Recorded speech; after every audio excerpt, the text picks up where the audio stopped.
Hi అండి. నేను Swapna. Welcome back to our channel. అందరూ ఎలా ఉన్నారు? నేనైతే బాగున్నాను. మీరు కూడా బాగున్నారనుకుంటున్నాను. మీరు ఎలా ఉన్నారు ఏంటనేది కామెంట్ బాక్స్‌లో కామెంట్ చేసేయండి. వీడియో అయితే లాస్ట్ వరకు చూడండి. మీకు నచ్చుతుంది. వీడియో నచ్చితే లైక్ చేయండి, షేర్ చేయండి. అలాగే మన ఛానల్‌ని సబ్స్క్రైబ్ చేసుకోండి. ఏంటి స్వప్న ఇక్కడ ఏం తింటున్నావు? ఏంటో చెప్పు అని అనుకుంటున్నారా? చెప్తాను. ఈరోజు నేనొచ్చేసి దోస ఆవకాయ పచ్చడైతే చేశానండి. అదైతే ఎలా ప్రిపేర్ చేయాలి ఏంటనేది చూసేయండి. ఇంకెందుకు లేటు. ఇక్కడైతే నేను 3 దోసకాయలైతే తీసుకున్నాను. ఫస్ట్ అయితే ఈ దోసకాయలని కట్ చేసుకుందాము. ఈ దోసకాయలకి పైనుండే చిక్కు తీయాల్సిన పని లేదండి. ఈ దోస ఆవకాయ పచ్చడికి చిక్కు ఉంటేనే బాగుంటుంది. ఇంకొచ్చేసి విత్తనాలు అలాగే కండ చేదో పండో చూసుకోవాలన్నమాట. చేదుంటే ఈ పచ్చడికి పనికిరాదండి. విత్తనాలు తీసి కూడా యూజ్ చేసుకోలేమన్నమాట చేదుంటే. పండైతే విత్తనాలు ఉంచుకొని పచ్చడి చేసుకోవచ్చు, లేదా విత్తనాలు తీసేసి కూడా ఈ పచ్చడి అనేది ప్రిపేర్ చేసుకోవచ్చు. ఇక్కడ నేను వచ్చేసి విత్తనాలు తీసేసి పచ్చడి అయితే చేస్తున్నానండి. ఆ దోసకాయ విత్తనాలను మనం శుభ్రంగా కడిగేసుకొని ఎండబెట్టుకొని ఏవైనా పచ్చళ్ళలో కూడా యూజ్ చేసుకోవచ్చు. అవి కూడా వేస్ట్గా పడేయాల్సిన పని లేదు. ఇదిగో ఇక్కడైతే చూడండి చిన్న చిన్న ముక్కలుగా అయితే నేను ఈ దోసకాయలను అయితే కట్ చేస్తున్నానండి. చూస్తున్నారు కదా, ఈ దోస ఆవకాయ పచ్చడి అయితే టేస్ట్ సూపర్ ఉంటుందండి. చాలా ఈజీగా పెట్టుకోవచ్చు. ఎక్కువ కష్టపడాల్సిన పని కూడా లేదన్నమాట. ఇక్కడైతే ముక్కలన్నిటినీ కట్ చేసుకొని కొలుచుకుంటున్నాను ఫస్ట్. ఎన్ని ముక్కలైనయి ఏంటనేది చూడండి. నాకైతే ఈ 3 దోసకాయలు వచ్చేసి కూడా ఒక గిన్నెకైతే వచ్చేసినాయండి. నేను తీసుకున్నాను కదా, ఈ గిన్నెకి చాలా తక్కువే వచ్చినాయి అనమాట.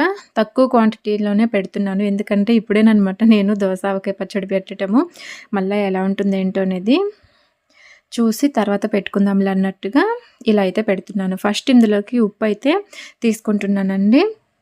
2-3 స్పూన్లు ఉప్పు తీసుకొని, అలాగే కారం, ఉప్పు ఎంత తీసుకున్నామో దానికి డబల్ కారం తీసుకోవాలన్నమాట. కారం వచ్చేసి మీ స్పైసీనెస్కి తగ్గట్టు కారం. కొన్ని కారాలు ఘాటు ఎక్కువగా ఉంటాయి, కొన్ని ఏమో ఘాటు తక్కువ ఉంటాయి కదా, చూసుకొని తీసుకోవాలి. అలాగే ఆవపిండి, ఇంకా మెంతిపిండి. ఆవపిండి కొంచెం ఎక్కువ తీసుకుంటున్నాను. అలాగే మెంతిపిండి వచ్చేసి 1 స్పూన్ తీసుకుంటున్నాను. ఎందుకంటే ఇక్కడ చాలా తక్కువ క్వాంటిటీలో ఉంది కదా మనకి దోసకాయ పచ్చడి అనేది, అందుకని అన్నీ తక్కువ తీసుకుంటున్నాను.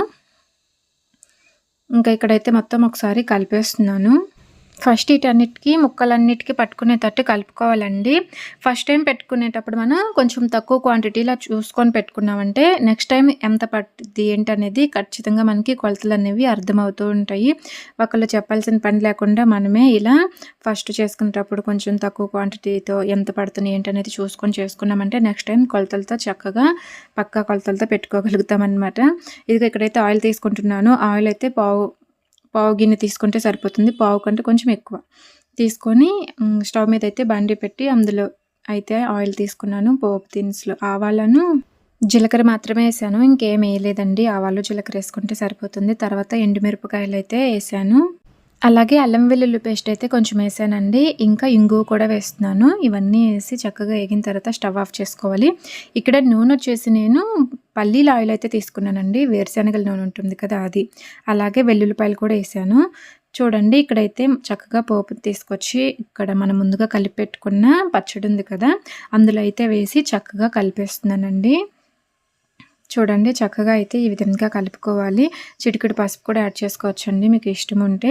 ఇలా కలుపుకున్న తర్వాత నిమ్మరసం అయితే పిండుతున్నానండి. ఇక్కడ నేను వచ్చేసి ఒక నిమ్మకాయ అయితే పిండాను. చూడండి చక్కగా కట్ చేసుకొని ఇలా నిమ్మరసం పిండామంటే టేస్ట్ బ్యాలెన్స్ అవుతుంది.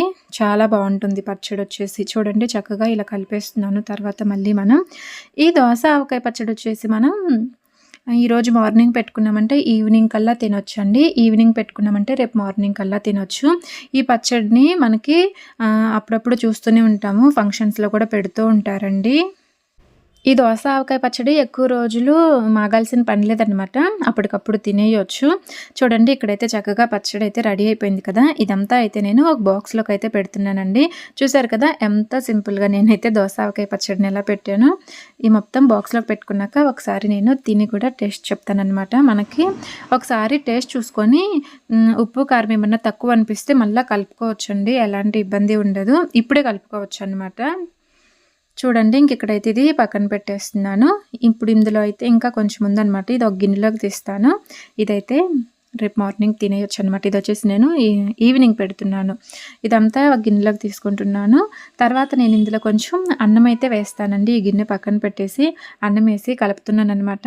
మనం ఇలా పచ్చళ్ళు పెట్టుకున్నప్పుడు ఈ పచ్చడి గిన్నెలో అన్నం వేసుకొని కలుపుకొని తినే అలవాటు ఎంతమందికి ఉంది? నాకైతే చాలా ఇష్టం అనమాట. ఏ పచ్చడి పెట్టినా, మామిడికాయ పచ్చడి, ఉసిరికాయ పచ్చడి, ఆవకాయ పచ్చడి, ఇట్లా ఎన్ని రకాల పచ్చళ్ళు పెట్టినా కానీ మా అమ్మ లాస్ట్లో ఇలా అన్నం వేసి కలిపి పెడుతుందనమాట. చాలా బాగుంటుంది. ఆ రుచి అయితే వేరే కదా, సూపరు. ఇక్కడైతే నేను కలుపుకొని తింటున్నానండి. భలే ఉన్నాయన్నమాట ముక్కలు, కరకర తగులుతూ ఉన్నాయి పంటి కింద. టేస్ట్ అయితే సూపర్ ఉంది.